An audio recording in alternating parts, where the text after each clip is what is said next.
future. There are no people in the future. No people at all. There are no people in the future. Where did all my people go? There are no people in the future. Let me try my people call. Where are all my people?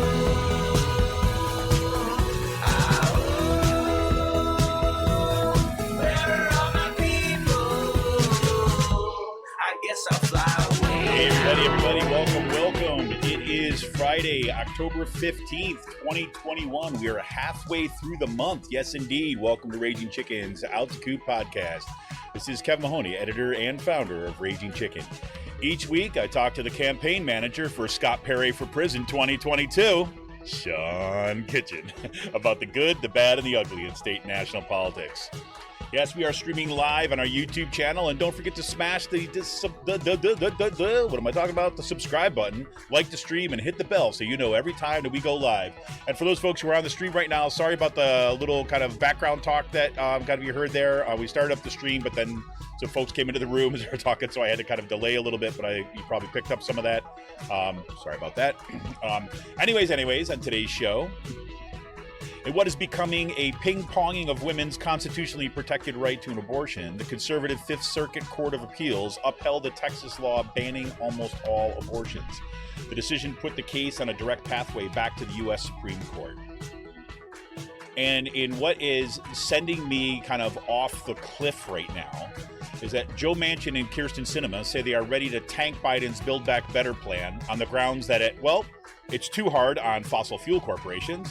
And the other bad thing it does is it expands Medicare to include dental, vision, and hearing coverage. Oh, yeah. And there's the horrors of providing tuition-free community college for everybody. Oh, yeah. And let's not forget that stuff needs to be all mean tested, right? Right, Joe Manchin? That's what he says?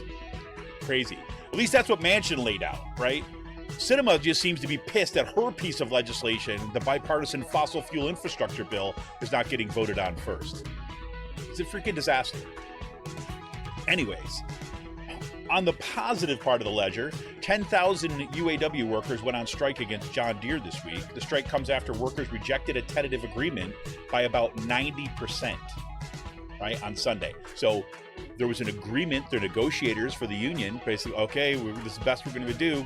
And when you go to the workers are like 90%, nope, not doing it. The workers say the two-tiered employee system, which would hurt newly hired workers, was a non-starter. Now that's some solidarity for you right there. 60,000 IATSE workers, or the International Alliance of Theatrical Stage Employees, right? Kind of the folks that work on sets and all this other kind of stuff in the movie industry and the film industry and the Broadway and stuff like this. Well, 98% of IATSE members voted in favor of a strike over issues of an increased minimum wage, humane working hours, and fair pay for work on streaming programming. These job actions joined the 1,400 workers at Kellogg's plants who went on strike on October 5th and close to the 30,000 workers at Kaiser Permanente in California and Oregon who have overwhelmingly passed their strike authorization. And let's not forget the miners who are still on strike, right? Pretty crazy. So, I don't know, Striketober, anybody? Here we are. A little closer to home here today, Pennsylvania Attorney General Josh Shapiro launched his 2022 gubernatorial campaign in Pittsburgh and Montgomery County this week. The Attorney General has essentially cleared the field of any challengers by gaining the endorsements of progressives and moderate Democrats throughout the Commonwealth. And right here in the PA1, Ashley Ehasz becomes the first Democrat to throw their hat in the ring to try to unseat Brian Fitzpatrick in the PA01. That's Bucks County and a little sliver of Montgomery County. Ehasz was an Army vet whose campaign launch video focused on her anger that the American dream is out of reach for so many. Her campaign announcement has spurred critical discussion about the political future of Bucks County and the whole of the PA01, not to mention the lack of Democratic strategy in the area, but we'll see. Sean Parnell, the Trump-endorsed candidate for U.S. Senate, went to court to try and place a, quote, sweeping gag order against his ex-wife. Parnell's wife filed 2 PFAs against Sean Parnell in 2017 and 2018. Now, some are saying that this can be a liability for his campaign. Shall see. And Scott Wagner, who? Scott Wagner was in the news again this week. On the 3rd anniversary of his epic meltdown underneath the billboard on the side of the highway, Wagner stated that he will pledge $1.5 million to a PAC supporting Jeff Bartos if Bartos gets through the primary. There you go. And the Lincoln Project, you remember the Lincoln Project, right? Well, the Lincoln Project put Pennsylvania's right-wing billionaire Jeffrey Ehasz on blast this week. Yes, the group put together a 30-second ad detailing how Ehasz uses his money and a web of political action committees to spread disinformation to Pennsylvania's voters. The group also highlighted a campaign finance complaint filed by Pennsylvania's Spotlight. Oh, shut up! Pennsylvania's Spotlight, and asked viewers to call Attorney General Josh Shapiro and demand action on the complaint. And this Tuesday, October 19th, from 10:30 to noon at the Alumni Plaza at Kutztown University, the KU activists are holding a rally, a protest to advocate for the rights of disabled students, faculty, and staff, right? They believe that they deserve the right. Everyone have an environment that's, safe working conditions, safe learning conditions. Seems very appropriate to me. I don't know. Been following this issue here. You know what I'm talking about. I gotta say, I'll talk about what's in the show. In today's last call, yes, Captain Kirk got to go to space. Well, the edge of space, at least. William Shatner joined 3 other passengers on Blue Origin's second Rich People's Joyride into suborbital space on Wednesday. If I wanted to pull the sound, this was going to be supposed to be my surprise sound for Sean this morning, but then I went on to load in my sound program, and it was gone from my tablet. So I couldn't do this, but the audio from his awe in space went a little viral over here. It's unbelievable. Gravity, no gravity. It was great. I guarantee that's going to find its way into one of Shatner's spoken word albums. You'll see.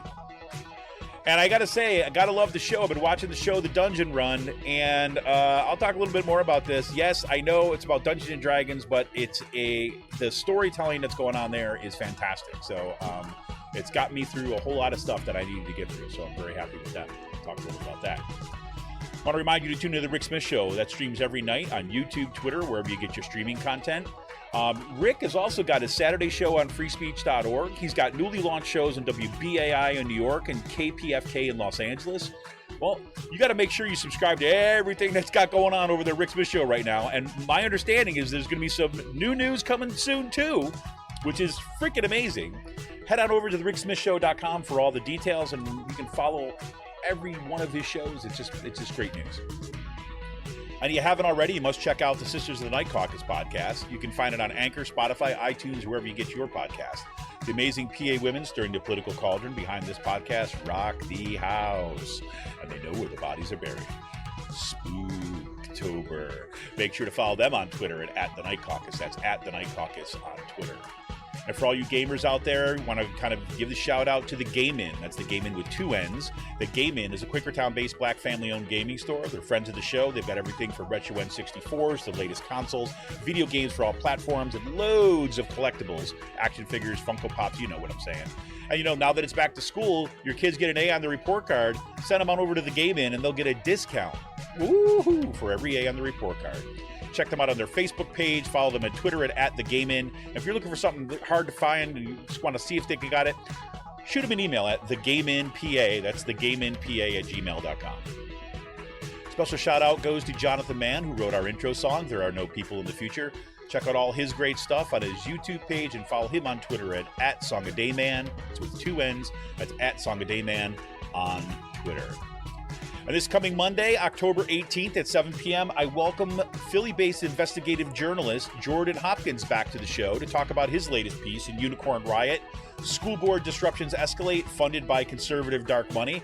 I'm so pleased Jordan could come back. He was supposed to be on the show back on the 4th, but at last-minute stuff kind of came up, and he wasn't able to make the show, so he wanted to kind of get back in and reschedule as soon as possible, so we got him in right away. I'm so looking forward to talking to him.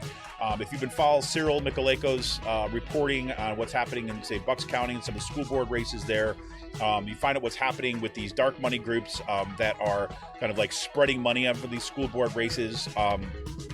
like the keeping kids in school pact and people like this.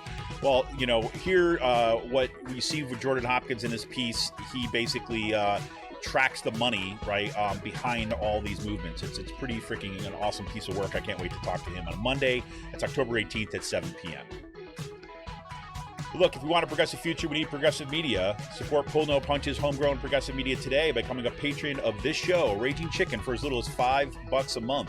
Just go to patreon.com/rcpress. Right, we're here for the fight, but we need you. Right, become a patron for the price of a good beer once a month. Help keep the media in the movement and the movement in the media. Become a patron for as little as $5 a month by going to patreon.com/rcpress today. Sean, man, how you doing, man? You're muted. There we go. I'm doing amazing. How are you? I'm doing amazing. I'm muted, but I'm doing amazing. I'm doing great. Doing great. Sorry, 1 second. No, I was just I was just putting stuff into the I didn't want like my keyboard going into your intro as I was like typing shit into the notes as you're reading them. So no, I'm doing pretty good. That's good to hear, man. That's good to hear.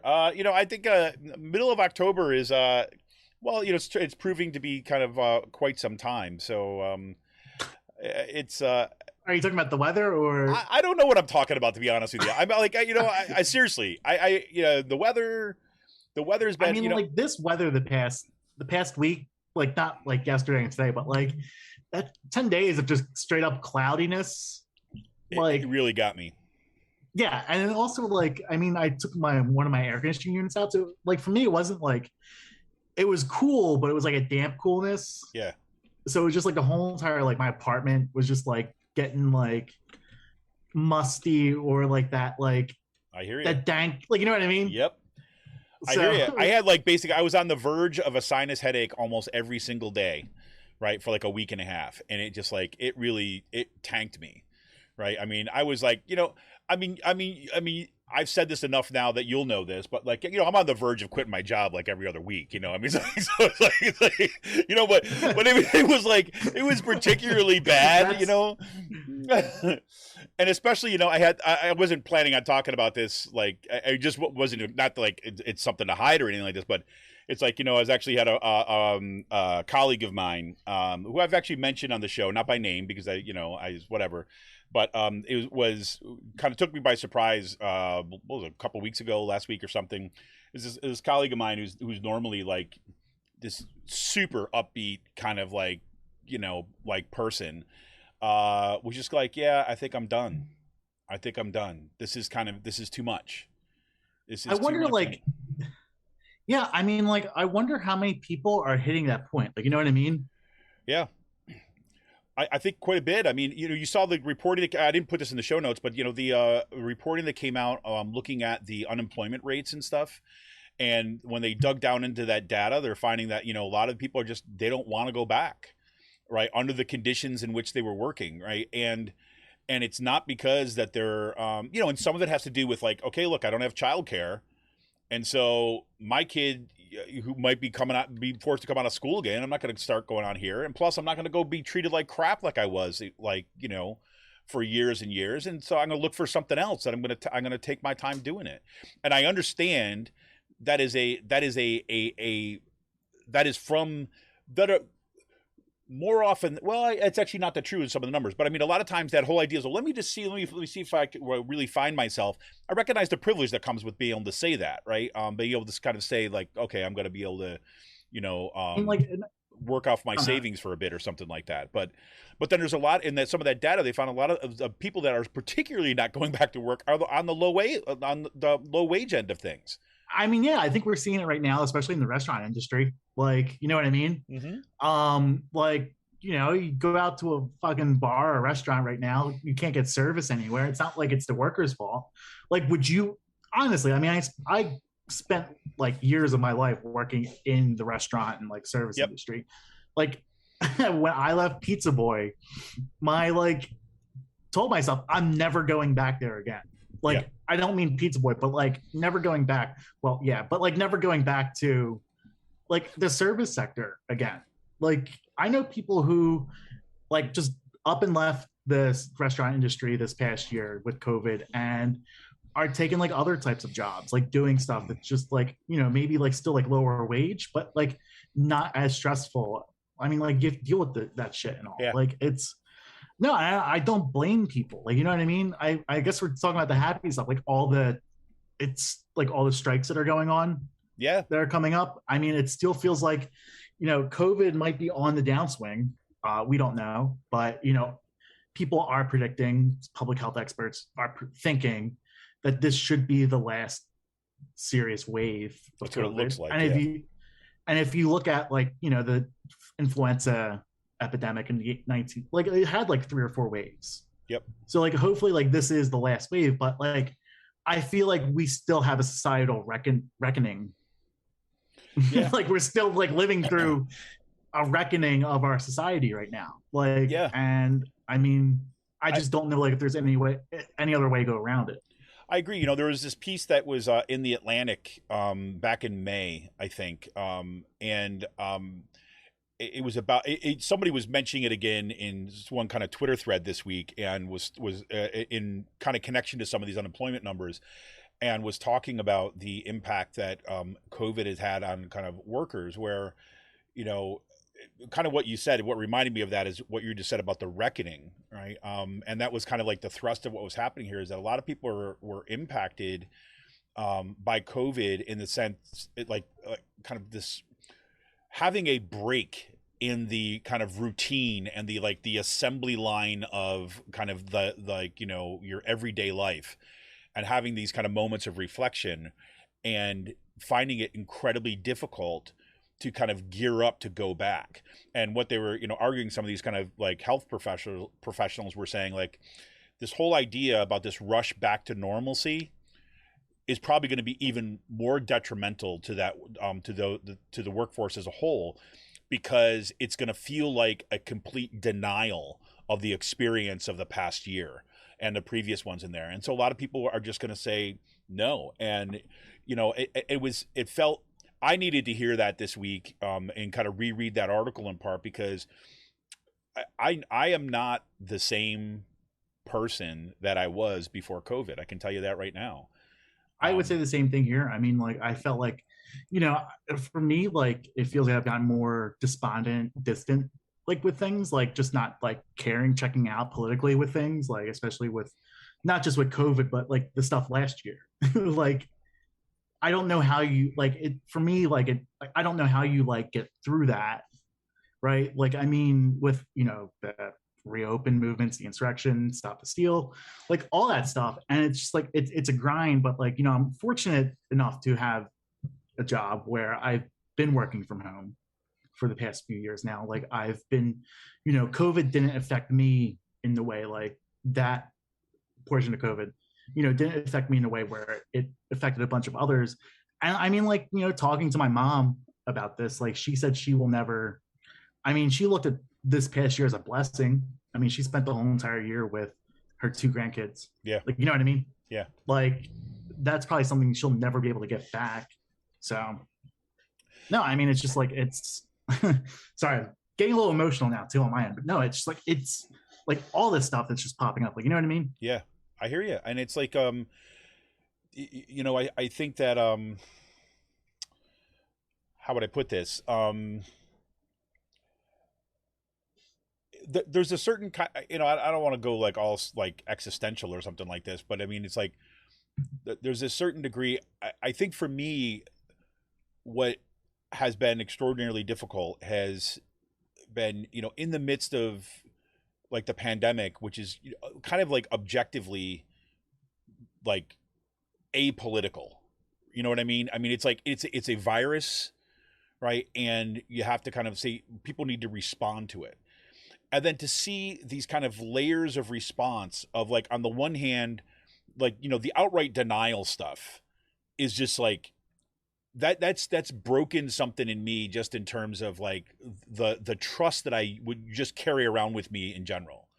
Right. That I didn't realize, like, I've been accused in the past of being kind of like too trusting and kind of giving people too many chances and all this other kinds of stuff. And I know that seems kind of ironic for people who might just know me from the outside, but it's like it's true. But a lot of that has been feels like it's broken in a certain kind of way. And I'm not saying it's not repairable or something like this. I'm just saying like I feel that just in terms of like the community around me. There's that part. Then the second part is like at the level of your daily experience, finding like again my workplace, like for one, finding like really willing to just kind of like create like convenient sounding lies to justify their agenda and putting people at direct risk, and then having other people kind of like just accept it. Sometimes that's been really hard.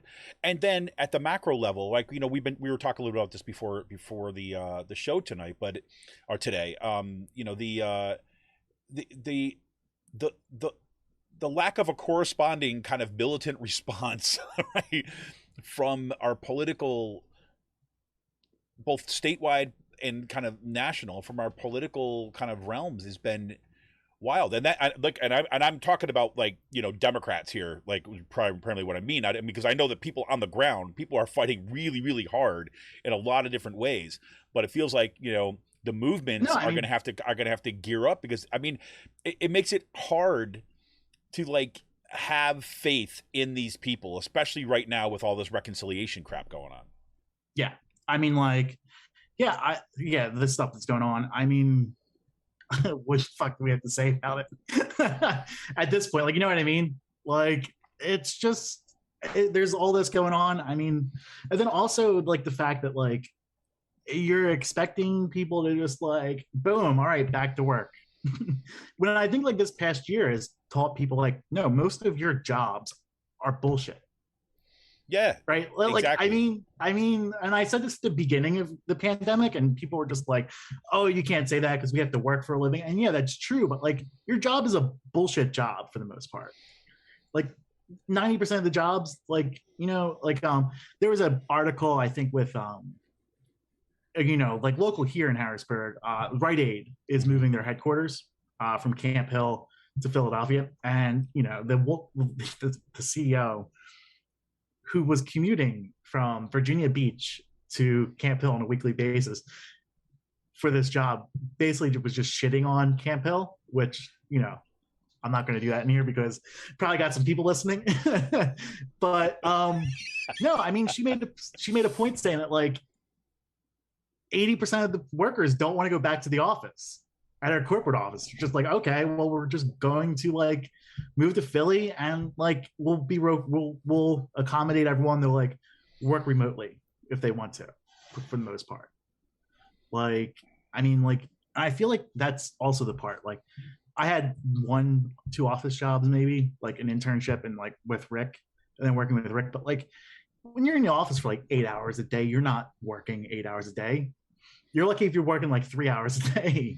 Well, but especially if the work is like meaningless, right? Especially if a lot of what you do is like feeding a machine that is not about like productivity or creativity or kind of interest.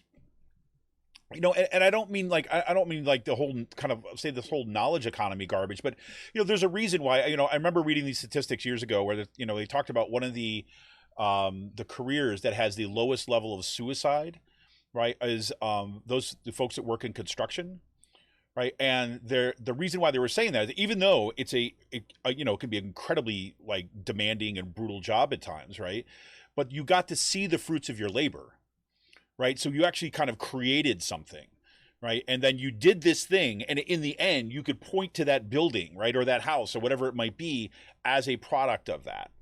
Right. And they said, and they were in some of those statistics, they were looking at what has happened in the work, especially in terms of like, the drive for data gathering and all this other stuff, where we're churning through like these meaningless tasks in order to kind of feed data. Right. And a lot of times it's just fake data, right, into the machine because we're required to feed that data into the machine. Right. And I know that's true in higher education is like we have to do all this assessment nonsense. I mean, I look at I can't. We have to do it. But I know our administration doesn't read the stuff. right? That they're just doing it because they're being told they have to do that. And I know it's just like all this data gathering, and then that data gathering gets used against us, even when we do the best job possible. So like, what the hell? Why am I doing this? Yeah. Right. And why should I not just like look at all this stuff as just a freaking joke and treat it as such? Right. You know, I remember this is a long time ago. This is back when I still lived in Syracuse. Right. I met this couple. This is way off the track that we were on, but I know that. But I met this couple, and they were I wish I could remember their names, but I can't. And I don't even remember how I met them, but they're just kind of these really interesting people, right? They were fun, they were funny, they were like what. And I remember sitting there, and they had a pretty nice apartment, right? And they had lived in Syracuse in the university area for a bit. And I asked them, you know, so what do you guys do? Because like they didn't seem to ever work, right? And they did contracting jobs, right? And not like building stuff, right? They did computer contracting stuff. This is like, you know, again, 20 years ago. So this is like a long time ago, probably longer ago than that. And what they said was they were being asked to do this work on these computers that they knew was meaningless, that they knew that was counterproductive, and they knew that eventually was going to be used against people. Like these are people that understood like all this kind of assessment nonsense and all this data stuff. Now they knew that was happening back then, right? Because they were like deep geeks into the stuff. And so what they used to do, they used to work on these contracting jobs, right? And they'd go in and they do all this like nonsensical work, right? Get paid like a buttload of stuff, right? And on the last day, when they finished up all the work, everyone came in and checked everything like that. They had these kind of like big magnets. They'd slap on the side of the machines, right? And freaking wreck it all. That's and amazing. I was like, you got to be kidding me, Like, right? that is like the most punk rock thing. I would go totally, right? I was like, you got to be kidding me, right? And they're like, yeah. And I'm like, well, I mean, you know, again, I'm like, you know, I'm like still like, oh my God, are you gonna get in trouble for this? You know, you know, and they're like the sad part is, you know, is that the people who run these companies, they're not even going to miss it because it's just nonsense work, right? For this stuff, and like stuff that will be used destructively when they start selling the data, right? Because it was basically like early models of extracting data from like what Amazon was doing in the 90s and 2000s, right? Yeah. So, you know, and I think that, you know, you know, I'm not saying that's like everyone go out and kind of, you know, be the Luddite in your workplace, right? Or kind of go out and put, you know, wreck it. But there is something to that, like the idea that you just at some point, and I read this other piece. Well, this is actually a tweet. There's also the stuff like, what Rick said, like in the 1930s and 40s. Like the reason why there was a New Deal wasn't because like they wanted to. It's because people were tearing the country apart, exactly, brick by brick. Right, exactly. Yeah, like, and I feel like this is where we're almost going at this point, like with all these strikes that are popping up. Like the stuff that's happening, like the John Deere strike, where like first of all, having a rank and file revolt against the contract is sort of unheard of. Freaking awesome. Yeah, which is great. It shows you the disconnect between the bargaining units and like the members, and just like the leadership and the members. Yes, like, and you have to like unions have to like re-engage with their members at this point. Like it is. Tell me about it. Yeah, and like, like the fact, but also you had, 10,000 workers going out. I think like Jonah Furman put out on Twitter, like they're asking corporate people, like 650 corporate people to go into the factory and start doing shit. And just like, and the guy's like, yeah, they called me a truck driver. And I'm just like a corporate, like desk jockey. Like I'm just a corporate hacker. They want me to do this. Yeah. And it's just like, it's like there's that going on. The IATSE strike, that is more, they're more militant of a union. I think they've always had. IATSE has always been a stronger like militant union with that. These are like stagehands and people who, put sets together and break them down, and but it's. I think I feel like these labor actions, but I think it's going to take more broader collective actions for people to like get this shit out of here, like start doing stuff. Like our movement spent a year and a half inside, Yeah. And like compared to what, pandemic aside, like we are way behind in organizing right now compared to what the right wing's doing. And that's scary. It is. But but these strikes, the reason why I want to put pair the stuff on reconciliation, which we haven't really talked about, which we'll talk about in a second, but with these strikes, like with this strike wave that is kind of happening right now, is saying that it's not just that there's strikes, it's the things that workers are, like you said, in the John Deere one, you have a rank and file revolt and say, no, we took the concessions the last time round. And we know what these people made during the pandemic. And we know that John Deere has come out of the pandemic healthier, more profitable, and making more money than it did before. And the workers took the amount of wealth that went upwards in this pandemic is truly obscene. Insane. And they told, and both the leadership of the union, right, and the company said, listen, you have to make sacrifices now because of X, Y, and Z. Right. And it seems to me that what the workers are saying this time around is basically we're not buying it anymore. Right. You're asking me to sell out my kids. You're saying that my kid can't work at this company and have a decent living like what I did. You're asking me to say I get mine at the expense of those other workers, at the new workers that are being hired. Fuck you. Right. And that's basically what saying. Look at the Kellogg strike. Right. And you have one of the plants is right in Lancaster. Lancaster. Did I get it right that time? Lancaster. I don't know. Pennsylvania. Right. But, there's the plants in Battle Creek, Michigan, Omaha, Nebraska, Lancaster, Pennsylvania, I don't know what I'm saying, Memphis, Tennessee. They all went on strike. And what are some of the key issues? 2 tiers of employment. The 2-tier system, new hires would make less money, have higher health insurance payments, and will not earn a pension. Wasn't it the basis of your strike, pretty much the 2-tier? Yes, exactly. Yeah. That was the basis of our strike. And I'm still wondering what the hell happened to that. Right? What happened to that sense that we are all in this together? I'm watching my coworkers getting sold down the river, right, because they have health issues. Right? Where are we whatever. And that's a side conversation. But then, they wanted 2 tiers of concessions too as well. 30% of the Kellogg workforce would pay higher healthcare costs, lose access to retirement benefits, and never be able to attain the same status as current full-time Kellogg employees. And these employees are like, no, you tried to do this last time. And you see this, I think I can't remember which issue this might be in the Kaiser Permanente one that might be strike. And that'll be 60,000 workers if they go out on that. Right? If they go up on, 30,000 workers, if they go out on strike, right? That's a similar issue to say, look, remember when you kind of sold off our pensions? No, we want them back, right? And the fact that they're saying this kind of stuff in the, in the current John Deere negotiations too as well. This is what you got to do. And then you have you have port workers on the West Coast threatening a strike, as we have a supply chain crisis happening. Boom. Yeah, I'm telling you, workers, this is some of the most encouraging news that I could find this week was exactly this stuff. And one of the things, go ahead. One of the things we talk about on our phone calls, especially the people who are the most forceful with messaging about pro-unions are the people who lost their union. Because it's just this happened to me afterwards and we never thought it could happen. Yeah. It happened to my family. My parents are still dealing with that 20, 30 years later of my dad's union getting busted.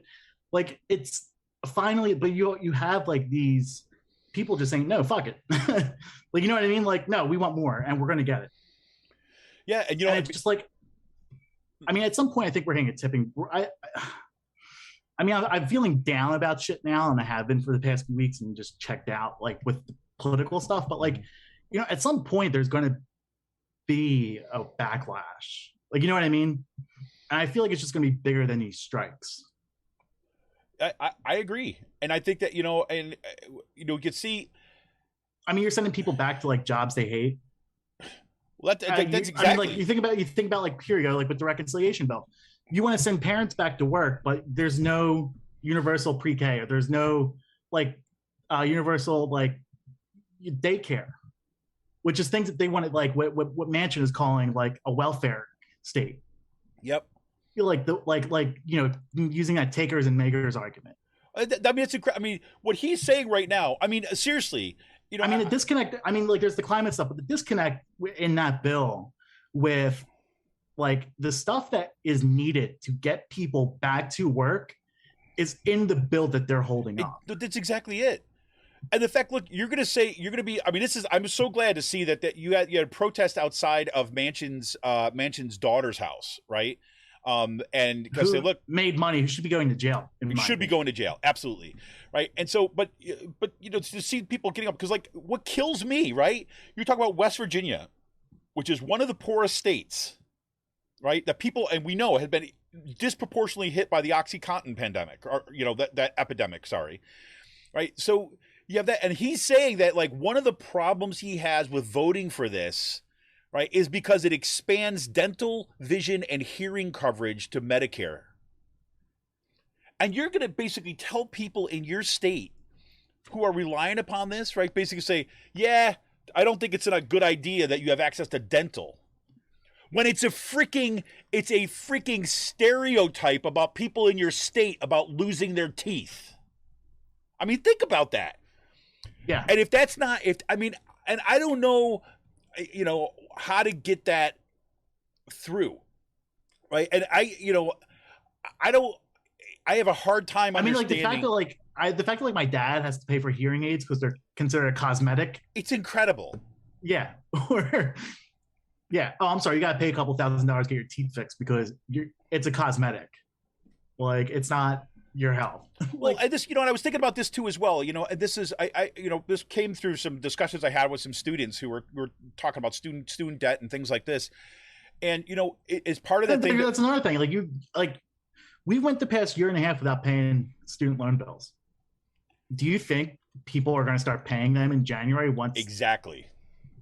Like, you want to see that happen. I mean, like, I haven't been able to pay my loans for a couple of years just because of my job. I've gotten a really generous raise this past year. Like, you know, making more money doing the photography stuff. I'm actually like able to put money aside for a house. And then you're going to tell me in January, nope, sorry, you got to stop saving for your house. You got to yep. Like you have to start paying your student loans again. Yeah, remember that dream that you just thought you started to see on the horizon? We're gonna basically, well, here it's like this. We're gonna pull back the blinds, allow you to see this dream and the possibility of it, and actually do that. And then we're gonna shut it again, right? Yeah. And then we're gonna expect you to like say like, oh, okay, I guess I'll just gonna dump all the money into a bank for somebody else's bank account. Yeah. You know, and I look at that, you know.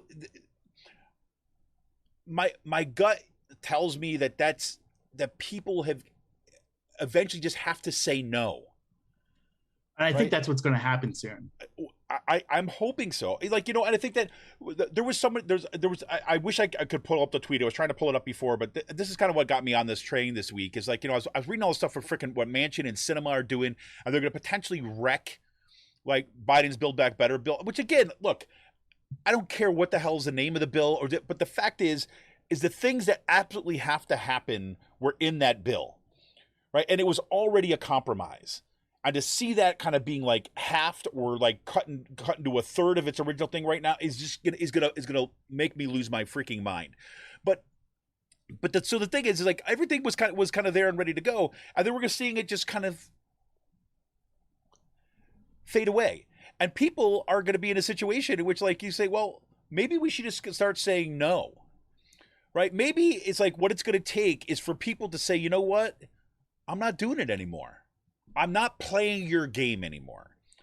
And there was this woman that was getting to the point, she put out this tweet and it said, you know, just basically like, is it just me or are we at the point now where people are just going to say, no, I'm not doing it? Yeah, and not even like, you know, take to the streets, like just say like, I'm just gonna stay home, like Lebowski. Yeah, I mean, it's like, and if you know, and again, it's like you think about the you know about the power of nonviolent resistance, right? It is at the most fundamental level. It's the act of saying no in concert with others. It's saying, I will not accept this. and sitting on your hands. I mean, there's what Rick always used to say, right? It's like the biggest power a worker has is to stick their hands in their pocket and say no, not going to do it. My dad had a bunch of wildcat strikes like that. Someone got fired, they just stop working, sit down, and be like, all right, yep, go ahead. All 5 plants in the area closed. Right. Even the companies that aren't associated with Acme, but are still in that local, the painting shops and stuff like that, they all closed. Yep. Like they all put a strike call out. Like, yeah, I mean. So, look, that is really the hopeful stuff because, I don't want to be, I'm trying very, very hard not to kind of get into a very cynical kind of mind frame because I know history suggests otherwise, right? That people could do remarkable things in our movements, right? When we're kind of building movements and working together in concert. I don't want to sound corny here, but this is, when I'm talking about that active saying no in concert with others, right, as part of nonviolence kind of resistance, it's ultimately an act of self-care and love, right? Because basically what you're saying is like, I will refuse the abuse. I refuse to be abused by a system that is set up to abuse me and everyone else in it. I said this, I got this back and forth with someone last week, and I say, look, I just go back to, you want to play this game? That's fine. Okay, let's go back to, I am my brother's keeper. That which I do to the least among us, so you do unto me. Right? Let's talk about that. That's at its core. Right? That was the lesson I learned growing up Catholic, right? I know the Catholic Church could really give a shit about that. But for me, that was what I took away. Right? The idea that, look, if I'm going to mistreat this person because they have less, you're doing it to me, right? To, in that case, God, but meaning to all of us. You're doing it to the health of the order, the health of the kind of human spirit. And, that act of kindness, that act of love, that act of doing it in connection and say, we're not alone. We are going together. We're going to link arms and we're going to say no to the abuse. That is revolutionary. And it feels like we're doing this thing right now where as a people, and I don't want to generalize like this, but I feel like as a people we're kind of getting closer, but we're afraid. Right? And the fear is real, right? I don't want to kind of like minimize that sense of fear. It's risky.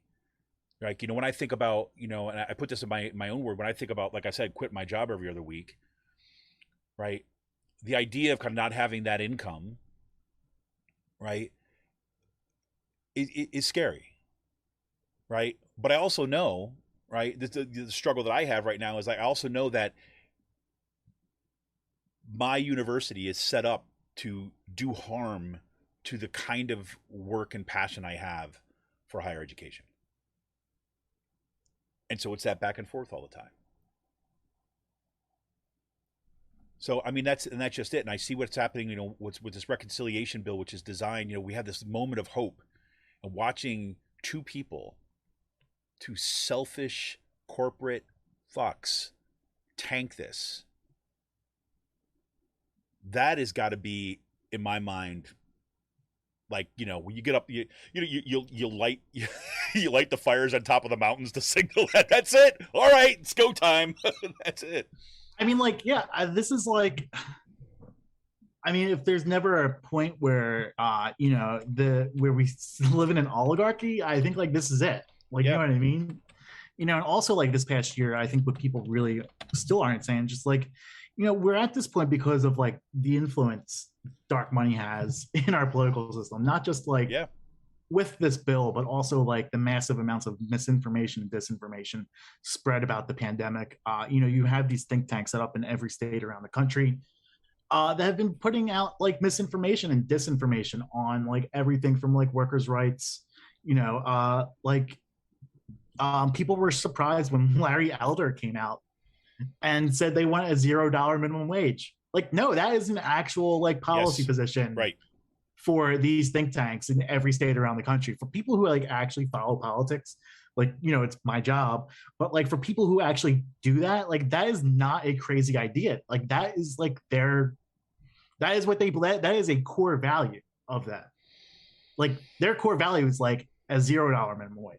Yep. Like going back to like the Lochner era in the 60s through like the 19 teens, like that part of like our country's history. Like that's where they want to take this. Like this is where they want to take us. You know, and it's just like I don't know, like will apathy keep people just like plugging away? Like, you know what I mean? Yeah. Or I don't think so. I mean, I think like with this, like my mom didn't want to go back to work. I mean, she's back at work, but it's almost like a disconnect. Like my dad had to drive, you know, my dad's in his 60s. He got his shots. He's a Trumper, but like he would have to drive fucking kids around who weren't vaccinated, got COVID, and taking them to the part of the campus where like they were doing the COVID testing. And he just turned off the bus and he's like, all right, fuck this. I'm not done. I like called the HR, called security, and just like, nope, get someone else to do this. I'm not doing it. Yeah. You're having me driving a bus with these kids unmasked who have COVID. They have to go get tested. Like, no, I'm not doing that. Yep. And he told the union, he was like, no, fuck you. Like, yeah. That's it, man. That's where we got to be. You know, and I look at that and I look at what's happening, you know, what has just been, you know, teed up as going to be the Supreme Court case of all cases when it comes to Roe v. Wade and kind of the guaranteed kind of right to abortion in this country. You couple that with, you know, a political culture that is ready to sell our planet down the road as well as workers. It does look like this is everyone's got to be in right now. You know, I mean, this has got to be like, you know, that, nope, we're not doing this. We are not going to allow this to happen. And I know of all, when you get your head really deep inside politics, right? Thinking about all the machinations of, you know, like what has to happen in the Senate and the Congress, all stuff, like I get all that stuff. Right. But you know, there's this guy. I'm going to forget the guy's name, and I apologize for this. He's a rabbi, an old, like from like I don't know what we would call ancient, but all the time. But there was Menenides or something like this, right? We use this quote about hope, and he said, "Hope is the belief in the plausibility of the possible, not the necessity of the probable." Right? That idea that, yes, it's probable that this kind of runaway capitalism will continue, right? But it's not necessary. And it's possible, it's plausible that we can do better, that we can have a truly just society. Yes, it's a long shot. I get it. Yes, we don't have the people that are willing to have the political will to accomplish these things, both at the local level, both at the state level and the national level, the global level. But we also know that history has shown us that what had in the past, what seemed implausible, right, what seemed improbable, right, was not necessary. Otherwise, we'd still be sitting here being ruled by kind of like, you know, kings who take their powers from gods. We're not. And that's, you know, that's the hope. That's the hope, I guess. But it's, you know, I'm looking at, you know, like the pathway towards, like, you know, I don't know what's at the intersection of kind of like Mad Max and The Handmaid's Tale, right? That's where I think we're headed, like, you know, we're headed towards right now. So. Yeah, I mean, to me, it feels like Lord of the Rings, but that's all I've been like paying attention to the past year. Just like march on to like Mount Doom.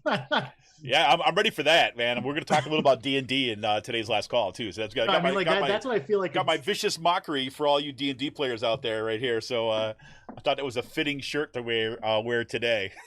But I feel like I feel like that's what's on, like, you know what I mean? Just like that hopelessness from Lord of the Rings and shit like that. I hear you, man. But all right, well, hey, so Striketober. Happy thoughts next. yes. Striketober, everybody. Yes, Emily, thank you. Happy Striketober. Yes, for all you listeners out there, Striketober. Hey, listen, I want to give some quick shout outs to some folks who have just been just been doing just amazing stuff, kind of helping us get our stuff out and kind of tweeting stuff out. I want to give like, and I'm just going to refer to their current Twitter names, right? Instead of just like trying to do all the @ signs, like. But a special shout out today goes to Boho Girl Resists. A special shout out goes to Give Her the Gavel, of course, to Starry-Eyed JGC, who's just been freaking rocking it on Twitter, supporting the show by getting this out every single time. Shout out goes to Melza B, who's just been, again, tweeting our stuff out left and right. To Venting, thank you, Venting. Thank you for Eugene V. Debs. I voted, right? Thanks to Larry. Larry Macy. Thank you to who's the other person I didn't want to miss. To Pink Lady A. Thank you for getting the word out. Thank you for kind of tweeting this stuff out. I'm missing a bunch of people right now, I know, but there's folks that are there every single freaking time we put something out. A very stable PP is always like. Yeah, I mean, I would like to say the same thing for us. I mean, like, I don't know if they realize it, but the Twitter community in Bucks County has a really loud and powerful echo chamber, and like it's been really instrumental for us, like growing over the past year and getting our stuff out there with the work we've been doing. Big shout out. Like, I don't know if like they realize how influential like they've been in helping like Spotlight grow over the past several months. So that echo chamber of Starry-Eyed and Melza, and I think there's the one with the Pelosi picture on it, the woman, one of the resistor. I don't know that. Like those accounts have been really good with like just getting all of our stuff out there, and showing what's been going on with Mastriano and stuff like that. So no, absolutely. I should also get, of course, to Kirsten Zolfo, who's been always phenomenal about getting our stuff out. And by the way, I know I've gotten a lot of messages from people who have asked when she's coming back on the show. I reached out to her last week, and we're kind of looking for a date right now. So hopefully we're going to get her on the show again soon, especially now that we see that the congressional race for the PA1, the PA first here in Bucks County against Brian Fitzpatrick is really kind of getting kicked off. So want to bring her back on ASAP. I will say this. It is important for like having us and this podcast and like others linked up, because like this right here is what, well, I mean, like you look at the right wing has been doing with these school board races, creating their own echo chamber with the fake media sites like Del Val or Broad and Liberty and Dom Giordano on the radio show. Like that, those are the three main drivers of like all this disinformation around these school board races in the Southeast. And like, I mean, we have to start building these own infrastructure networks out ourselves. Yeah. With all the other podcasters and writers and stuff like that. So absolutely. I've got a couple things in the cooker too as well that I'm probably going to reaching out with some people about, that I'm going to probably, I've come to terms that there's some things I'm just not going to be able to do on my own. And I've got this one project in particular that I'll probably be reaching out to some of the community to help with. But as a way to try to, get all hands on deck, at least from this vantage point, kind of in the media sphere, which we're doing here with Raging Chicken, to try to work to bolster the work that is doing by activists, the people who are doing all the door knocking, to the candidates who are stepping up to run, to the movement builders that have been working nonstop for this past year. It's been really, really important. So thank you to the community for the work that you've been doing, helping get us out. And to remind everybody, look, you listen to this show right now, spread the word, tweet it out, right? Share the content, like the stream, make sure you subscribe to our YouTube channel. YouTube channels, we have more subscribers too. We're up to kind of 163 people now. I know 163 isn't something that's going to break the internet or anything like this, but it's been a weekly, gradually uptick, right? But thanks in large part to all of you, right, who have really been out kind of sharing this content. And I hope that folks tuned into our Out to Coop Live this past week, where we talked to two school board candidates in the Palisades School District, right? We talked to, and again, they're facing the same kind of assault that we're seeing right here in the Penridge community. So, share out their content too as well. The reason why we get these folks, we put them on, we bring them on the show, is to try to help them amplify and boost like their message, right? And then you can help that too as well. So anyways, thank you, everybody. We're going to be taking a little break and come back and talk about some stuff a little closer home here in Pennsylvania. But I want to remind you that, you can help out the show too as well, and expanding the work that we do here by just going to patreon.com/rcpress. You can become a patron for as little as $5 a month. You think about it, it's like that's a good beer once a month, right? And I know that like some people just can't. I totally get that. But if you can, if you're in a position that you can kind of be help support this show, $5 kind of a month at patreon.com/rcpress today. This is Kevin Mahoney, editor and founder of Raging Chicken. We're going to be right back after this break. Where are my people?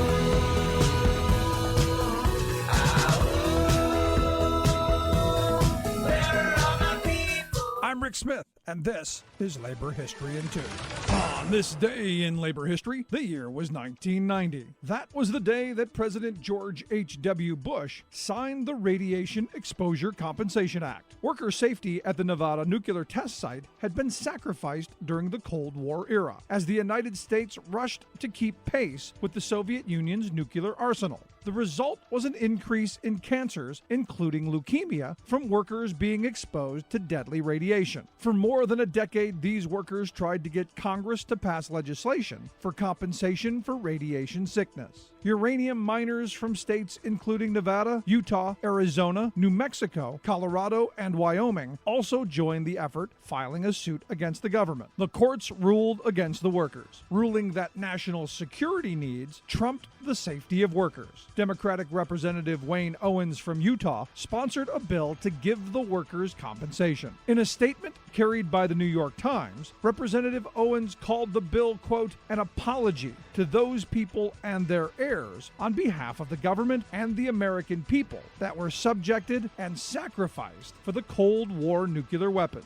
President Bush explained the scope of the act at the signing ceremony, saying, quote, the bill provides compassionate payments to persons with specified diseases who fear that their health was harmed because of the fallout from atmospheric atomic testing at the Nevada test site. Regardless of whether causation can be scientifically established, the bill entitles each person meeting specific criteria to a payment of $50,000. Uranium miners meeting separate criteria will be entitled to compassionate payments in the amount of $100,000. The bill established a $100 million fund for the workers and residents who lived downwind of the Nevada test site.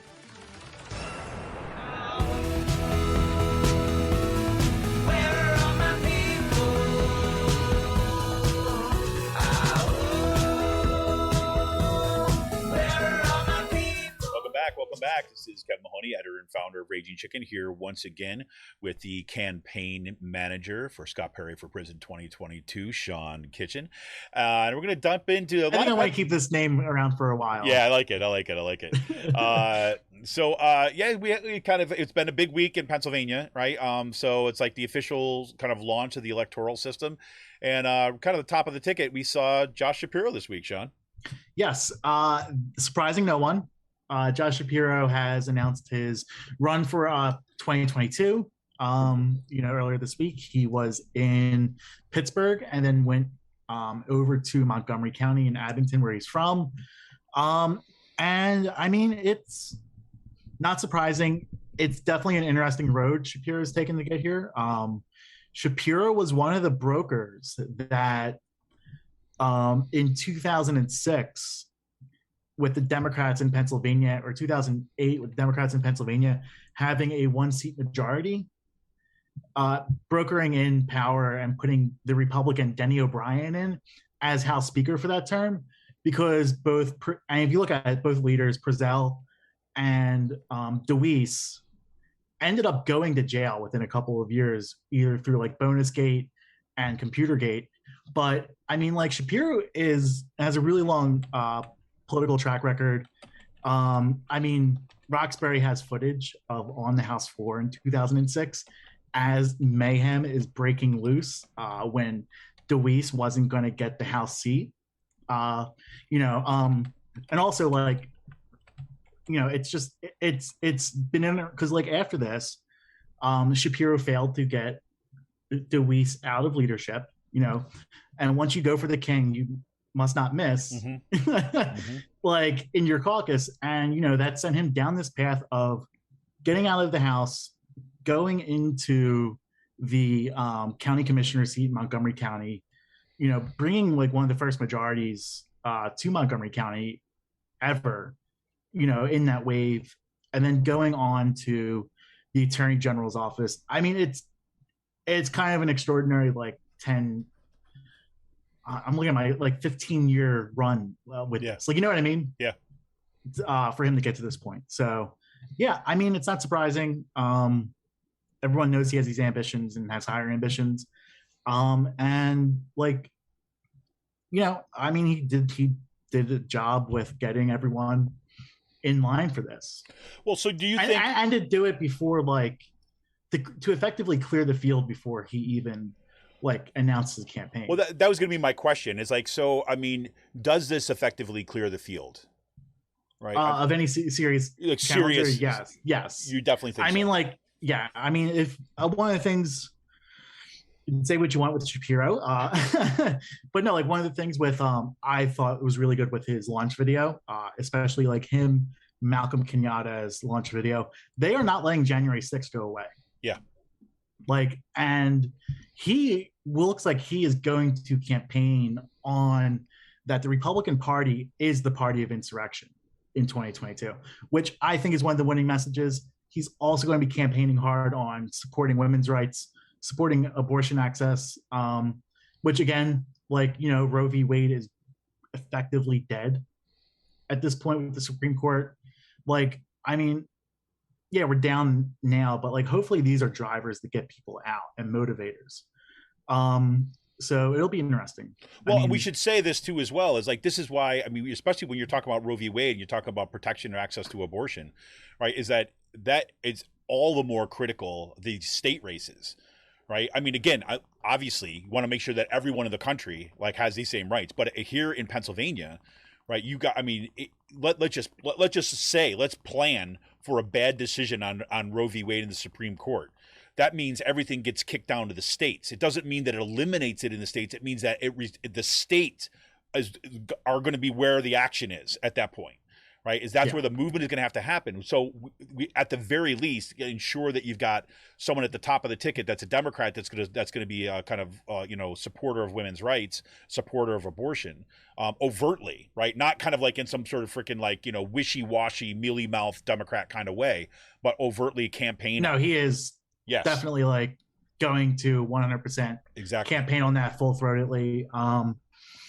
I mean, and plus like access to health, abortion and reproductive health care in Pennsylvania polls very high.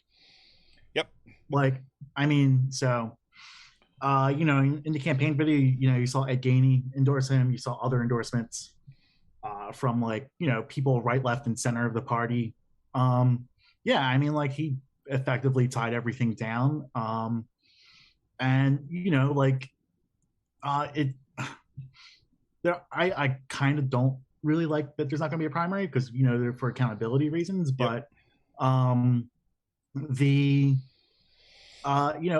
going to work his ass off for this. I mean, he was out there every day, pretty much like every corner of the state last year. I mean, he's already doing this now. I mean, he's working like a machine at this point. So, well, I have to say, I like the fact too. I mean, you and I have had this conversation multiple times, right? But one of the things that look, he's a partisan. He's a partisan, right? It's like, and that when it comes right down to it, is like that's what has to happen at this point, right? I mean, it's like, look, if I have to put like, okay, what my political commitments are, what my ideal candidate would be, that person is not Josh Shapiro, right? Just in terms of, however, right, that doesn't mean that therefore he's bad, right? Because guess what? I can think about more than two choices in my mind at once, right? And also, like, I don't get this like left. I'm also going to piss off some of my friends with this, but I don't think they listen to the podcast. But the fact that like there's already people like on the left saying they just won't vote for for Shapiro, and like here's like, okay, so you're a socialist or a union organizer, saying that you're not going to vote for Shapiro, then what's the alternative? Right to work on day one. Yeah. Like, exactly. how are you going to like, you know what I mean? How can you as a leftist justify not voting in an election like this when there is someone who's a straight up fascist on the other side of the ticket who will push through, who will attack women, who will attack workers, and really sent like us back like a century or two. Right, but this is exactly the issue. Again, this is something we've talked about over the years too. Is like we got to get past this idea that voting is an expression of your kind of like innermost like moral and ideological principles, right? That's not what voting is.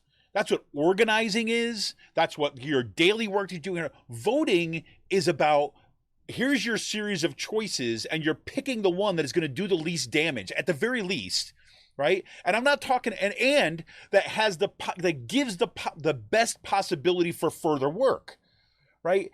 If you put the social movement first and not the electoral process first, right, then you recognize that the electoral process is a blip on the map that has consequences because, like, just look what we're seeing right now with Roe v. Wade, people, right? I mean, right now, that's because elections have consequences, right?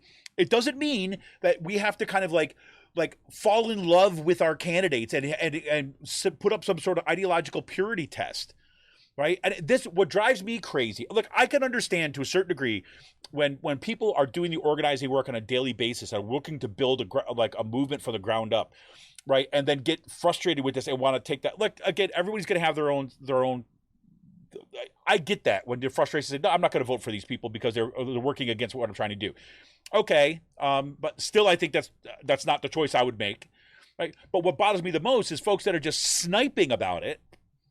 Right, because that it doesn't meet their kind of like, you know, abstract criteria, right? And you know, and then it just kind of like creates this this loud noise of kind of just like negativity when it's a fundamental misunderstanding of like the role of elections in social movement building, right? Because if the goal is to get past it, you know, guess what? It is not going to be helpful to have women's like constitutional rights restricted. That is not a positive, Jimmy Dore and his freaking BS crew, right? I mean, like, seriously, I mean, at the very least. So, I mean, I look at Shapiro like this. Why I say that, okay, I can actually get behind a candidate like Shapiro, even though I don't like his kind of like moderate to business corporate nonsense, right, that he kind of positions himself as. But the thing is, he's willing to fight. Right, and he's even done that on the national level, right? He's actually gone on the national level and thinking he's not been doing what some of these other PA candidates have done when they've got a national stage and trying to sound like, hey, we could all just get along with stuff like this. No, he's taking his shots. Good, right? Because at the very least, we got to teach people that it's okay to fight, right? You know, so. I'm sorry, I didn't mean to run over your stuff on Shapiro there. No, you're good. You're good. I think it's a good segue into like the discussion with Ashley Ehasz. Ashley Ehasz running. I'll be cynical about this. Yeah, you and I have our disagreements about this, right? So yes, I mean, like, I think the messaging of anger is good, right? I think you're going to see that. I am all for using negative partisanship and anger, you know, for this stuff. I think we have to, as a party, you know, as a movement. We can't be like, can't we all just get along? Like, you know what I mean? Totally. Or civility and stuff like that. 100%. Like, you know, the thing about like this is, I think if you like went back a few weeks, I said what's going to happen here in Central Penn or the PA1 is they're going to get someone who's a veteran or CIA operative who hasn't lived in the district and hasn't been in state for like 10 years. Yeah, you called that. I mean, like weeks before you knew about who was going to do this, right? Exactly. Yeah, and like my whole thing about the cynicism is like, you know, we had like I was living in Montgomery County when Kevin Strauss was running, and like when the PA13, Brendan Boyle and Leach and everyone else was running in Montgomery County. Kevin Strauss showed up to a like a Montco DFA meeting at the time, because parts of the PA1 cross county line road for like 10 feet. pretty much like, gotta get every like possible Republican in there to keep the numbers going. But no, I mean, like, I'm just more cynical about this. I don't like this idea of the Democratic Party recruiting veterans or CIA operatives to run in these type of seats. I think that like we have workers, we have people in the district first, but like, like we should be running workers, working people, teachers, laborers, like your person standing behind the cash register. Like we don't, like the way that the Democratic Party thinks it's the model candidate, there's research out there that shows that like, no, that's just bullshit.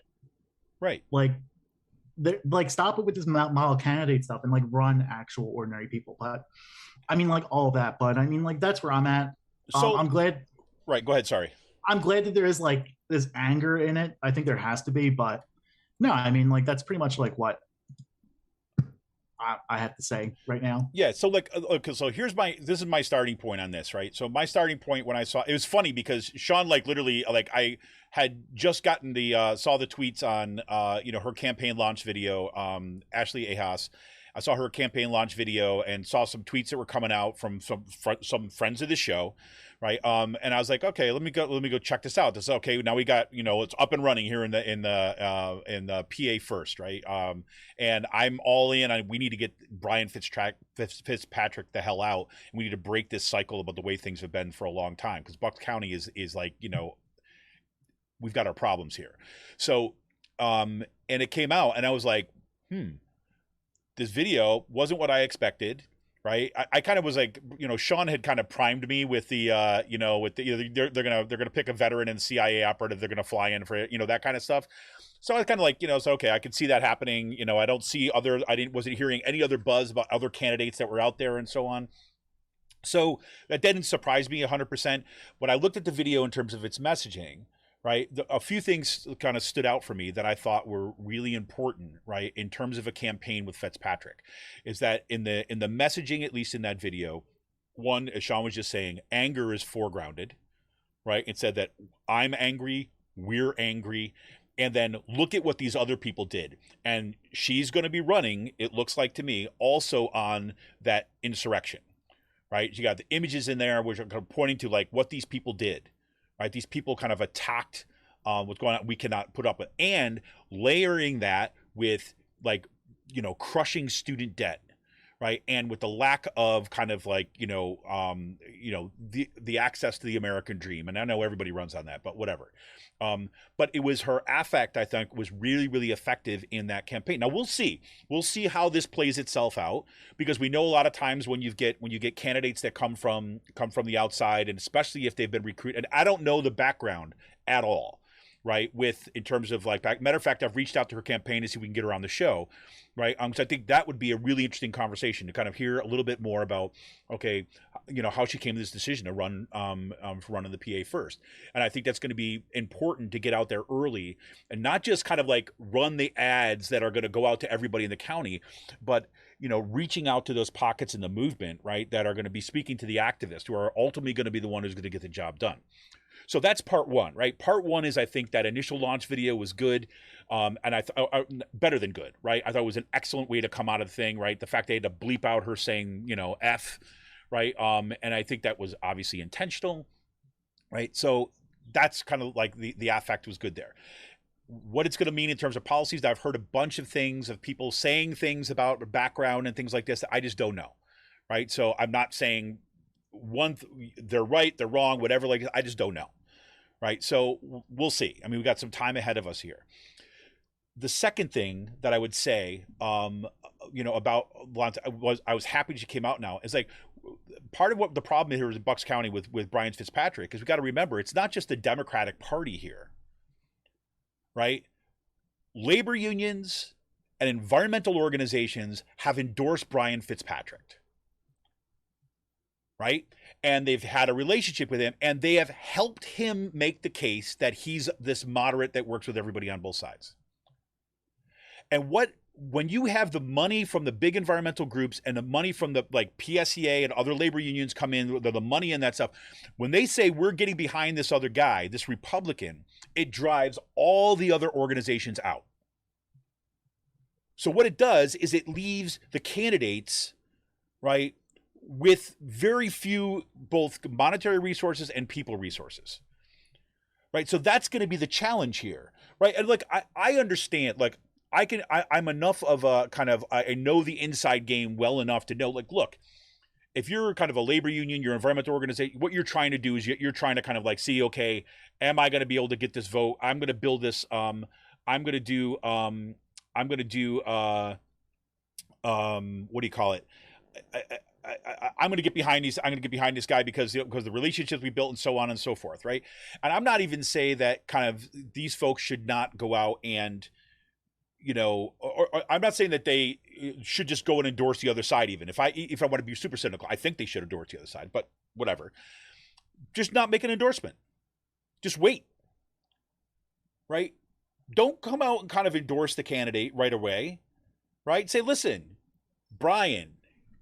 Like, look, we understand we've had this relationship for a while, but we got this crazy stuff that's going on in our country right now, and we're just going to wait on this one, right? We're not going to come out against you, right? But we're not going to sink all of our resources and dollars into kind of like in your messaging and stuff.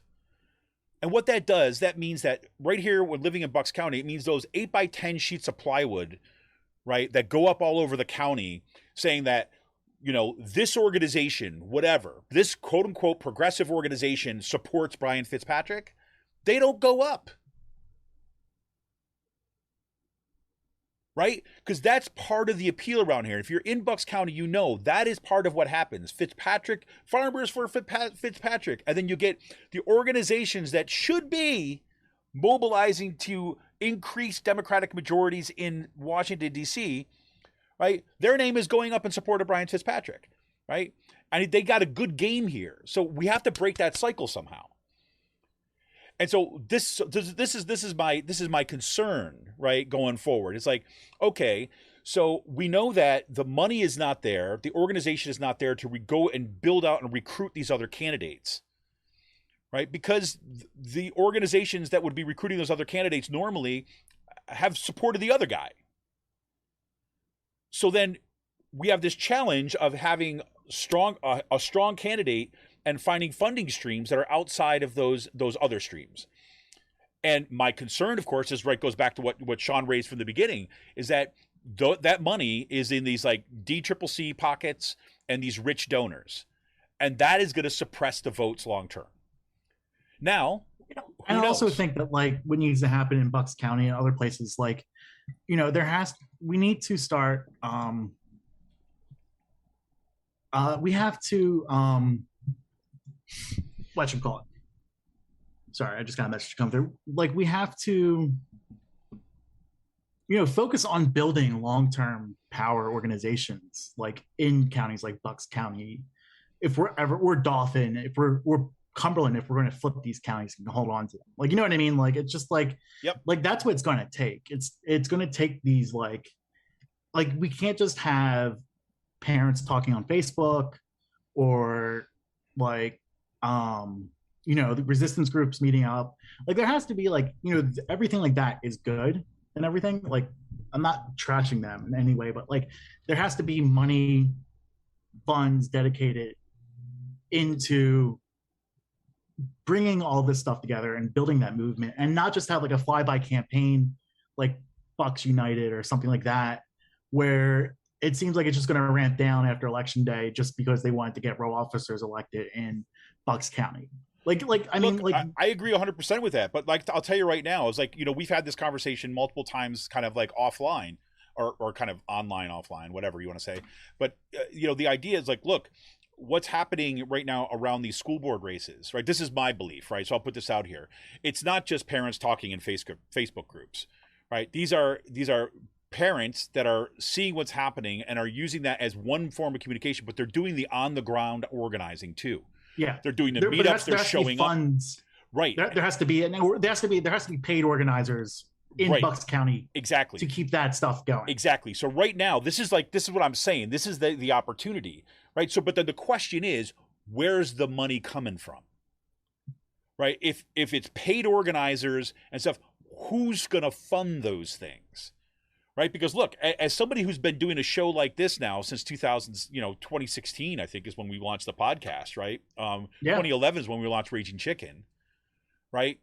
I know it's like freaking pulling teeth from people, not the people who are supporting the show, but kind of like organizations to get them to invest in something like this, right? That's why I've made the choice. I said, you know what? Forget it. I've seen what they've done to other people. Forget it. I'm going with a patron model, with a membership model, right? That I'm accountable to the people who are on the show, not to some organization that's going to tell me to shut my mouth about X, Y, or Z. Right? So, but the fact of the matter is exactly what Sean says. In order to build out an organization, there's got to be kind of funding streams and people who know how to do the organizing that could sit there and could actually work to build on what's already started. And that's what kills me, is I have seen the kind of organizing that I've seen going on here in Bucks County right now on these school boards has been outstanding.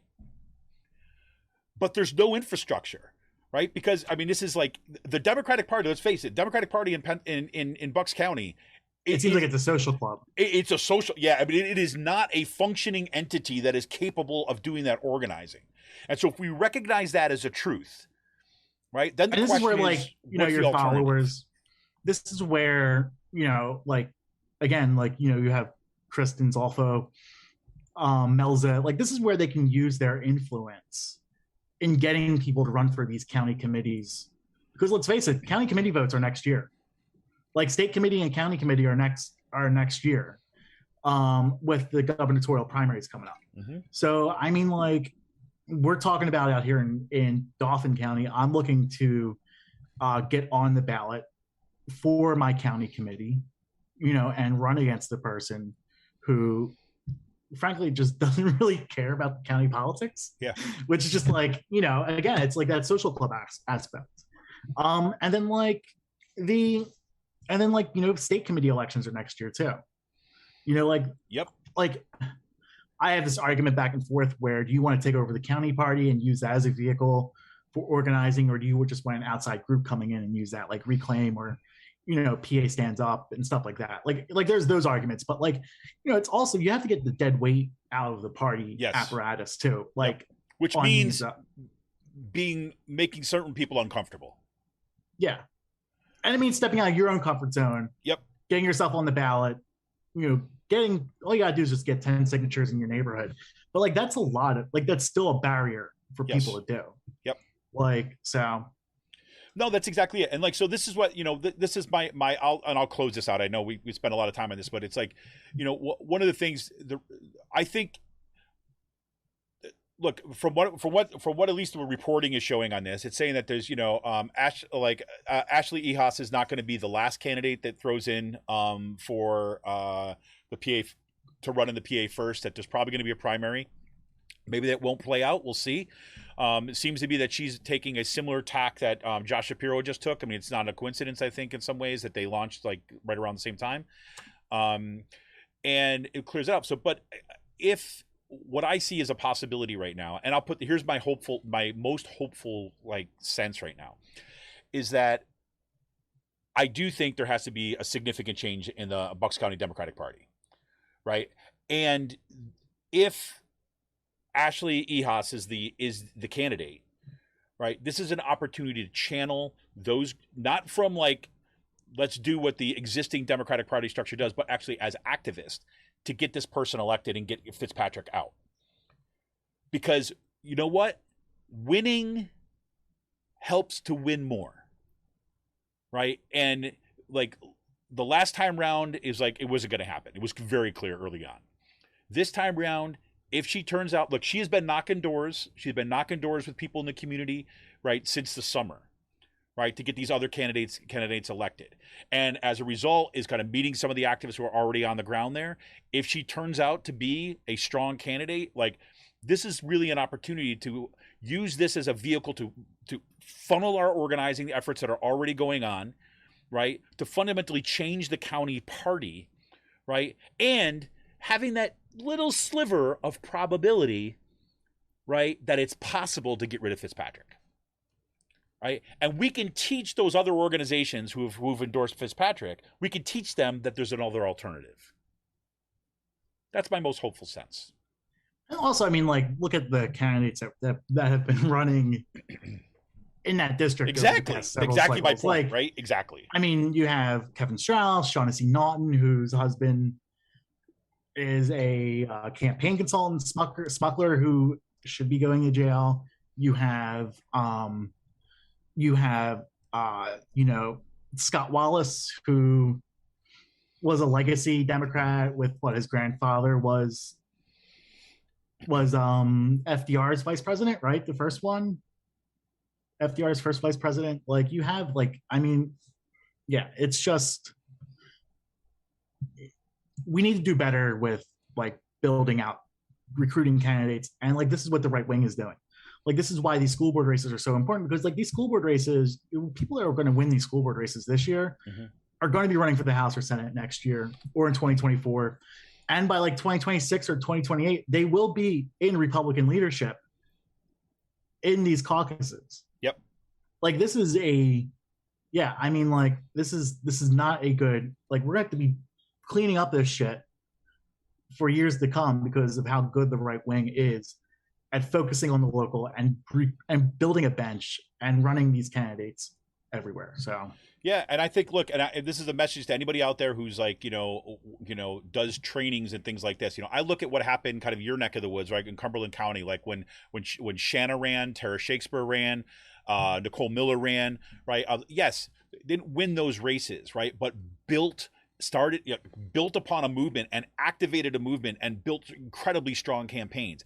I can tell you right now, from the school board, from what's happening in the school boards right now, right, and it's primarily women. I will say this right now, who are outstanding organizers, right, and with, like, some assistance, right. I don't mean, that's not a knock on them, but I mean, like, again, if you've never run for office before, everybody knows that you need help, right, to figure out how that all happens. You've got a pool of potential candidates here in Bucks County that are freaking, like, on fire, right? So we have the potential right now to really, really make this happen. Anyways, in others, we also have on the other side of the aisle, so to speak, we've got nice little Sean Parnell action going on. Yes. So the Senate race, this is just going to be like shit show. I am all for this, like, these Republican primaries that are going to be happening. Yeah. Like, I think, like, I'm going to call it, like, I like Malcolm, but I think right now, I think Fetterman's going to be the lock for the Senate candidate in Pennsylvania next year. I mean, you see what Fetterman's going around. He's hitting up all the strikes, going out to the picket lines that are popping up, and doing that stuff. Other Democrats are doing it. Well, Malcolm's doing it. Everyone else is supporting these workers, which is great, which is something you didn't see, like, pre-Bernie Sanders. Exactly. You never saw Obama get his walking shoes on and hit a picket line. Yep. Like, but, like, on the Senate, on the Republican side, you have Sean Parnell, who is endorsed by Trump. He also has 2 PFAs filed against him from his ex-wife, or estranged wife. He tried getting a gag order placed on his wife, and the judge shot that down. Like, no, you just can't do that. So, like, this looks like it's going to be a detriment, a very big liability to his campaign. That's a detriment. I mean, seriously. In this context of the Republican Party, you don't know. I mean, like, it's freaking, like, cruelty. I mean, it wouldn't be. What's been funny about, not funny, but what's been interesting about this is that, like, Jeff Bartos has been attacking Parnell on this stuff, like, set up a splash website about, going after his wife. But, like, Scott Wagner had the same things against him a couple years ago with PFAs. You had Paul Mango released those commercials. Oh my god! Yeah. Oh yeah, like a week before just leaked them out there. Like, oh, these are the attack ads we were going to run. Like, I've never seen that before. A Republican sinking a Republican before like an election just out of spite. Like, I mean, that was just like one of the weird things. But Scott Wagner was in the news this week on the 3rd anniversary of his epic meltdown that he had. He what was that? Do you remember like the actual day that was like? Yes, I do. What was the date? It was Tuesday, October 12th. October 12th. Was October 12th. We were podcasting at the time. I remember this, right? I remember exactly. And I just like, I almost fell on my chair, just like. You're like, you can always tell when something like major goes down because Sean suddenly like he's like staring like this, like all of a sudden like his eyes get really wide and he goes into this like trance like state. No, my jaw literally dropped when I was just watching. Totally. Just like, so thank you, Scott Wagner. That's all I gotta say. But yeah, so like we have this stuff with the Senate that's happening. That primary is just gonna be a shit show. And then also was fun this week, Lincoln Project. Got a little shout out from the Never Trumpers. Yeah. I mean, it's fun, like with this, like doing this type of research. I mean, like we've been tracking like these campaign finance movements for like a year now or a couple years. Right. And really just knowing like what's going to be happening with this. Like Jeffrey Ehasz is funding the insurrectionists in the state. She is. Well, they call him Ehasz. So I don't know if they said like Jeff Ehasz because of like a rich type of like uppity accent, or we're just from like Philly and it's Ehasz, like because it's just the Philly accent. You know what I mean? Yeah. Like Wooder, Ehasz, like we yes. don't. Yes. But no, I mean like we were really surprised that they put him on blast like this. They made a 30-second pressure ad, and for people calling Shapiro's office and telling them to move on the campaign finance complaints that Spotlight put together, which is something that we didn't have to do. It's like, look, they did it for us, and they've got a shitload more money too. So it's like, this is great. Yeah, but no, I mean, like it's good, like seeing them going after individual donors on the Republican side like this. It shows that they are geared in. I mean, it just also shows how perverse our like campaign finance systems are, especially here in Pennsylvania. No kidding. Where you can give like an unlimited amount of money. Like Ehasz is looking at spending like $70 million next year, like $90 million next year to hold on to the House and Senate. Like you think this year with the school board races were bad. Like this guy's going to become a like national known figure. Yep.